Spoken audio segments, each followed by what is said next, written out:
3 जुगाड़ू बहुओं का कन्या पूजन।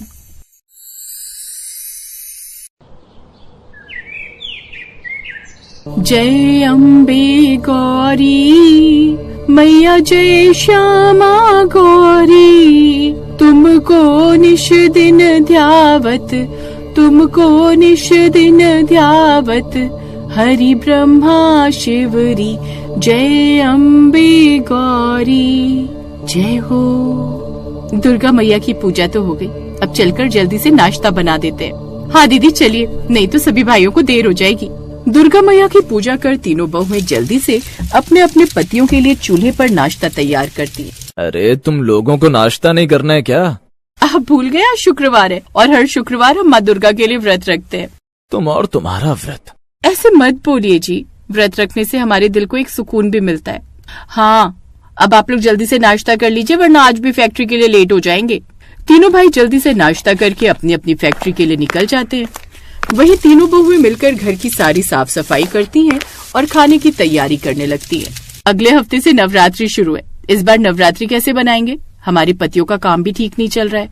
हाँ उस दिन राशन भरवाने के लिए बोला तो कितना सुना दिया उन लोगों ने हमें। हर साल जैसे तैसे करके हम लोग नवरात्रि मना लेते, लेकिन इस साल नवरात्रि नहीं मनाएंगे तो हमें कैसा लगेगा? मुझे तो इस साल नवरात्रि बनाना बहुत मुश्किल लग रहा है।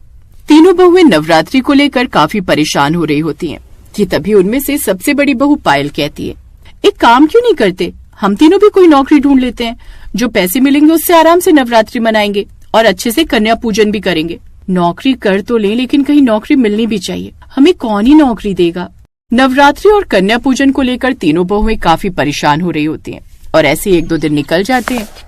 रजनी हर रोज की तरह आंगन की झाड़ू लगा रही होती है तो वो देखती है कि उसके पड़ोस में रहने वाली कई औरतें नवरात्रि और कन्या पूजन का सामान लेकर आ रही हैं, जिसे देख रजनी को एक तरकीब सूझी और वो जल्दी से बाकी बहुओं के पास अंदर जाती है। अगर हमें कोई काम नहीं दे रहा तो हम लोग एक काम तो कर सकते हैं।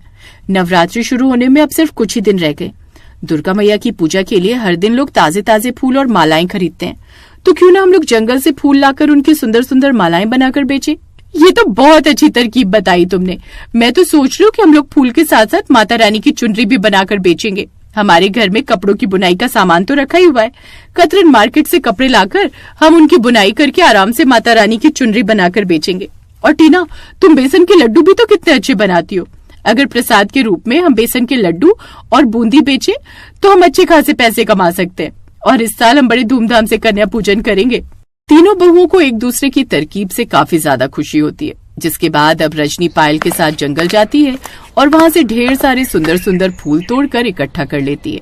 हमने फूल इकट्ठे कर लिए, बस अब सुई के अंदर धागा डालकर हमें इन सारे फूलों को सुई में डालना होगा। रजनी और पायल जुगाड़ से ढेर सारी रंग बिरंगी फूल मालाएं बनाते हैं और उन्हें ले जाकर मंदिर और मार्केट में बेचते हैं। ये फूल माला है तो कितनी ज्यादा सुंदर, वरना पूरे बाजार में सिर्फ गेंदे के फूल की मालाएं मिल रही है। कितने की है माला? जी सिर्फ 10 रुपए। इतनी सस्ती और इतनी सुंदर सुंदर फूलों की मालाएं देखकर कई सारी औरतें उनके पास ही आकर माता रानी के चरणों के लिए फूल और गले के लिए मालाएं खरीदने लगती हैं। वहीं दूसरी तरफ, अरे ये क्या, मेरे पास तो बेसन के लड्डू में डालने के लिए घी नहीं है और घर में इतने पैसे भी नहीं है कि मैं बाहर से घी खरीद कर ले आऊं। अब मुझे बेसन के लड्डू के लिए घर में घी बनाना पड़ेगा। अब वो पड़ोस में रहने वाली काकी से उनकी गाय का ताजा दूध लेकर आती है और अब दूध से देसी घी बनाकर टीना बेसन के लड्डू, बूंदी और साथ में खीर भी बनाती है, जिन्हें वो हलवाइयों के दामों से आधे में बेचती है। अरे सारी दुकानों पर तो ये लड्डू 80 रुपए किलो मिल रहे हैं और आप इन्हें सिर्फ 50 रुपए किलो बेच रही हैं। जी हाँ, साफ सुथरी तरीके से बनाकर सस्ते दामों पर बेचने और अच्छे स्वाद की वजह से टीना के बनाए हुए लड्डू, बूंदी, खीर सब कुछ मैया दुर्गा के प्रसाद के लिए बिकने लगते हैं। और नवरात्रि के सिर्फ शुरुआती दिनों में तीनों बहुएं इसी तरह के जुगाड़ से कन्या पूजन के लिए पैसे जोड़ने लगती है। रजनी, रात के 2 बज चुके हैं और तुम अभी तक माता रानी की चुनरी बना रही हो। सो जाओ वरना तबीयत खराब हो जाएगी। बस थोड़ी देर और, एक और चुनरी बना लूं फिर सो जाऊंगी। तीनों बहुएं कन्या पूजन के लिए पैसा इकट्ठा करने के लिए दिन रात एक कर देती। तुम तीनों सुबह से शाम तक कितनी मेहनत करती हो, वो भी निर्जला व्रत रखकर।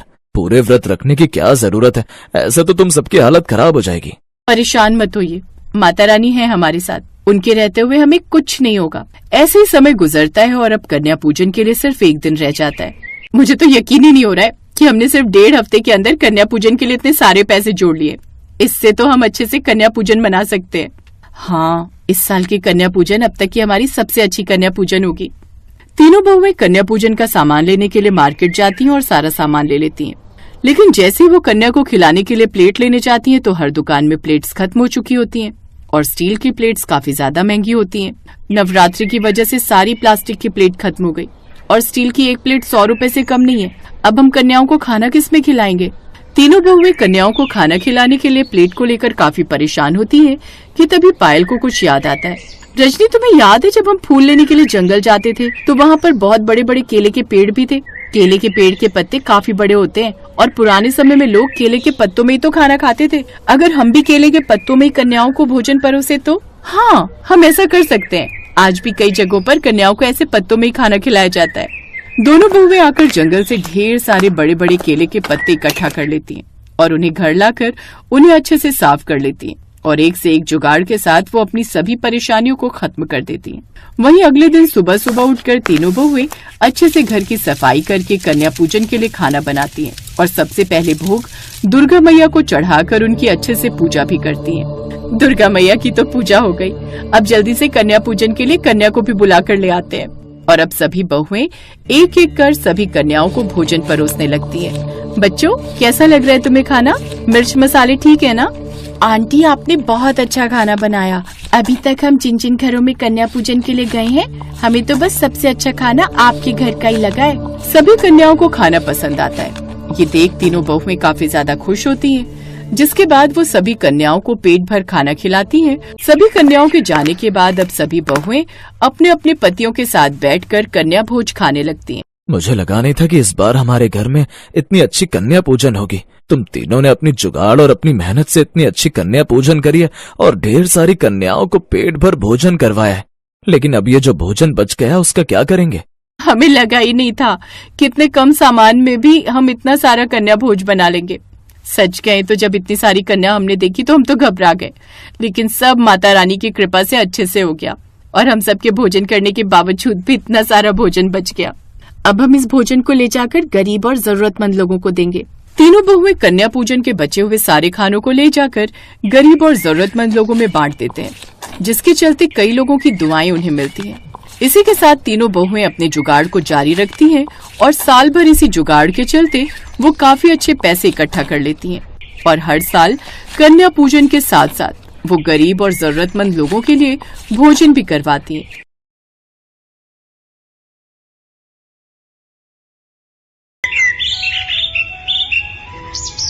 सुषमा के दो बेटे थे, रवि और अर्जुन। रवि की पत्नी नीलम देखने में सही लगती थी, उसका रंग साफ था, जबकि छोटी बहू ज्योति का रंग थोड़ा पक्का था। इसी कारण सुषमा अपनी छोटी बहू ज्योति से बहुत नफरत करती थी। नीलम बहू, मैंने तुम्हें कितनी बार कहा है ज्योति को रसोई में खाना मत बनाने दिया करो। मैं उसके हाथ का खाना पसंद नहीं करती। अपने काले हाथों से अगर वो मेरे लिए रोटी बनाएगी तो पता चला मेरे ऊपर भी उसकी काली छाय आ गई तो मैं भी गोरी से काली हो जाऊंगी। माँ जी, मैंने कितनी बार तो ज्योति को कहा है कि रसोई के कामों से दूर रहा करे, पर वो है कि मेरी सुनती ही नहीं है। मैं तो खुद तंग आ गई हूँ। मुझे भी उसके हाथों से बना हुआ खाना खाना बिल्कुल पसंद नहीं है। अब आप ही एक बार बात करो उससे, मेरी बात तो बिल्कुल नहीं सुनती। ज्योति, ओ ज्योति, इधर आ जरा। जी माँ जी। बड़ी आई माँ जी कहने वाली। तुझे जब हमने कह दिया कि हम तेरे हाथ का खाना नहीं खाएंगे तो तू बार बार रसोई में हमारे लिए अपने काले हाथों से खाना क्यों बनाने के लिए चली जाती है? माँ जी, वो भाभी ने आज कुछ बनाया नहीं था। अर्जुन आज ऑफिस से जल्दी आ गए थे तो उन्होंने बोला कि मैं कुछ बना लूं, तो ज्यादा कुछ नहीं, बस उनके लिए कुछ सैंडविच बना रही थी। भाभी आप खाना बना लो, मैंने खाना नहीं बनाया है। देखा माँ जी, गलती खुद करती है और सारा इल्जाम मेरे ऊपर लगा देती है। कल से मैं इसको बोल रही हूँ कि मंडी जाकर सब्जी ले आए, पर ये अभी तक सब्जी लेकर नहीं आई है। अब इसमें मेरी क्या गलती है? फ्रिज में कुछ भी नहीं रखा। अब हम इससे रसोई का काम तो करवाते नहीं, तो सब्जी खरीद कर तो इसे ही लानी चाहिए ना। रहने दे बहू, सब्जी भी अपने जैसी खरीद कर ले आएगी। मैं लेकर आती हूँ सब्जी, बता दो क्या क्या लाना है। हट सामने से, जब देखो सामने अपना काला चेहरा लेकर खड़ी हो जाती है। ज्योति को रोजाना ही इस तरह के ताने सुनने पड़ते थे। उसका मन बहुत खराब होता था। मेरा तो मन करता है हम ये घर छोड़कर कहीं और रहने चले जाएं। तुम्हारा इस तरह से अपमान मुझे बिल्कुल भी बर्दाश्त नहीं होता। नहीं नहीं, हम ये घर छोड़कर नहीं जा सकते। अगर आपने ऐसा किया तो मेरे ऊपर एक इल्जाम और लग जाएगा कि मैंने इस घर के बेटे को भड़का दिया और इस घर को छोड़ने के लिए मजबूर कर दिया। ऐसा मत करना। देवी मैया चाहेगी तो सब कुछ ठीक हो जाएगा। मुझे बस उन पर विश्वास है। ज्योति माँ दुर्गा पर बहुत विश्वास रखती थी। नवरात्रि व्रत प्रारंभ हो चुके थे पर उसकी सास और जेठानी अभी भी वैसे ही व्यवहार कर रही थी। नीलम, फलाहार का खाना बना लो। ध्यान रखना ज्योति का कोई हाथ ना लगे, वरना मैं खाऊंगी नहीं, रात में भूखी सो जाऊंगी। माँ जी, मैंने व्रत का खाना पहले ही बना लिया है। ज्योति को मैंने साफ मना कर दिया था कि वो इसमें कोई मदद नहीं करेगी। क्या लेना है ज्योति? भाभी, वो आलू की सब्जी चाहिए थी, अर्जुन को देनी थी। मैं अपने हाथों से दे दूंगी। तुम जानती हो ना, अगर तुमने हाथ लगाया तो माँ जी इसको बिल्कुल नहीं खाएंगी। ज्योति के साथ इतना भेदभाव उसे रुला देता था। नवरात्रि के 7 दिन पूरे हो गए। दुर्गा अष्टमी का दिन आया। ज्योति ने सारे व्रत रखे थे। वो चाहती थी कि वो कन्या पूजन का प्रसाद बनाने के लिए रसोई में मदद करे, पर सुषमा और नीलम ने उसे बिल्कुल भी हाथ नहीं लगाने दिया। वो दोनों सास बहू अकेले ही सारा प्रसाद बनाती रही। ज्योति की आंखों में आंसू आ गए और वो माँ दुर्गा के मंदिर में जाकर रोने लगी। हे मैया, ये मुझे कैसी सजा दे रही हो? आज दुर्गा अष्टमी के दिन मैं आपका प्रसाद अपने हाथों से नहीं बना सकती, सिर्फ इसलिए कि मैं काली हूँ। हे मैया, मैं क्या करूँ? अब मुझसे सहन नहीं हो रहा। ज्योति फूट फूट कर रोने लगती है। उसे रोता देखकर माँ को क्रोध आ जाता है और वो सुषमा और नीलम को दंड देने के लिए अपना चमत्कार दिखाती है। नीलम बहू, अगर प्रसाद बन गया है तो जाओ कन्याओं को बुला लाओ। जी माँ जी, मैं अभी बुला कर लाती हूँ। नीलम को गए बहुत देर हो गई पर वो खाली हाथ लौटी। क्या बात है नीलम बहू, कन्याएं कहाँ हैं? इतनी देर से तुम गई हुई हो, कन्या पूजन के लिए कन्याएं नहीं लाई? माँ जी, एक भी कन्या मुझे दिख ही नहीं रही है। मैं तो बहुत देर से कन्याओं को ढूंढ रही हूँ। पता नहीं आज सारी कन्याएं कहाँ चली गई हैं। थोड़ी देर और देख लेते हैं, फिर एक चक्कर तू और मैं दोनों देख आएंगे। माँ जी, मैं कन्याएं ढूंढ लाऊं? तेरी शक्ल देखकर तो वैसे ही कोई कन्या नहीं आएगी। चल नीलम बहू, हम दोनों देखने के लिए चलते हैं। सुषमा और नीलम काफी देर तक कन्याओं को ढूंढती रही पर एक भी कन्या पूजन के लिए नहीं मिली। दोनों थक हार गई। जब वो घर लौटी तो उन्होंने देखा कि घर में 9 कन्या पूजन के लिए बैठी हुई थी। वो दोनों हैरान रह गई। अरे, कन्याएं अपने आप कैसे आ गई? हमें तो कोई कन्या नहीं मिली नीलम। हम यहाँ से जा रहे थे, तभी आंटी ने हमें यहाँ बुला लिया और हम कन्या पूजन के लिए आ गए। तेरे कहने पर ही आ गई? बड़ी हैरानी की बात है। चल नीलम, जल्दी जल्दी प्रसाद निकाल लेते हैं। अब जो भी है कम से कम मिली तो सही। नहीं, हम केवल ज्योति आंटी के हाथ का प्रसाद खाएंगे, आपके हाथ से नहीं। क्यों? हमारे हाथ का क्यों नहीं खाओगे? बच्चियां ऐसे ही बोल रही हैं, चलो हम परोस देते हैं। नहीं, हम इन्हीं आंटी के हाथ से प्रसाद लेंगे। आप दोनों ने दिया तो हम यहाँ से चले जाएंगे। ये कन्याएं हमसे प्रसाद क्यों नहीं ले रही? माँ, बच्चे हैं, जिसके भी हाथ से प्रसाद लें प्रसाद ही है। और फिर ज्योति भी तो इस घर की बहू है। भैया ठीक कह रहे हैं। माँ, अगर ये बच्चे ज्योति के हाथ से प्रसाद खाना चाहते हैं तो बुराई ही क्या है। ज्योति जाओ, रसोई से प्रसाद ले आओ। मैं अभी लेकर आती हूँ। ज्योति जैसे ही प्रसाद लेने के लिए रसोई में जाने लगती है, तभी सुषमा गुस्से में कहती है, इन कन्याओं को दे दे, पर मैं नहीं खाऊंगी। मैं इसके हाथ का खाना बिल्कुल भी नहीं खाऊंगी। तो फिर मेरी पूजा क्यों करती हो? बताओ, मुझे क्यों पूजते हो? मैंने भी तो काली अवतार लिया था। अचानक 9 कन्याओं में से एक देवी माँ काली के रूप में आ जाती है। जैसे ही माँ काली रूप में आती हैं, उनके क्रोध को देखकर सुषमा और नीलम घबरा जाती हैं। क्या हुआ? मुझे भी पूजना छोड़ दो। मुझे खिलाकर भी तुम नहीं खाओगी ना? बताओ, मैं भी तो काली हूँ। मुझे क्षमा कर दो माँ, मुझसे भूल हो गई। मैंने बहुत बड़ा पाप कर दिया, मुझे क्षमा कर दो।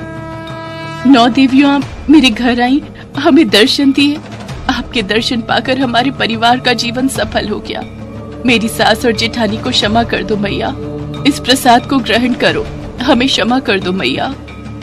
सब 9 देवियों के आगे हाथ जोड़े खड़े थे। 9 देवियां वापस कन्याओं के रूप में आ गईं। सुशीला और नीलम के साथ साथ ज्योति ने भी देवियों को प्रसाद खिलाया। उसके पश्चात 9 देवियां ज्योति और उसके परिवार को आशीर्वाद देकर वहां से अंतर्ध्यान हो गईं। ज्योति बहू, मुझे माफ कर दो। मैंने तुम्हारे रंग के लिए हमेशा तुमसे नफरत की। माता रानी से कहो हमसे नाराज न रहे। हाँ ज्योति, बस माँ हमसे नाराज ना हो। वो खुशी खुशी तो गई होंगी ना ज्योति? भाभी, माता रानी अपने भक्तों से कभी नाराज नहीं होती।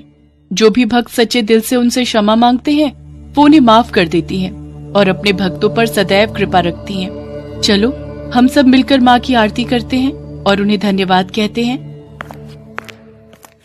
ज्योति अपने पूरे परिवार के साथ देवी मैया की आरती करती है। उस दिन के बाद सुषमा और नीलम ने ज्योति से नफरत करनी छोड़ दी और अब ज्योति पूरे परिवार के साथ खुशी खुशी रहने लगी।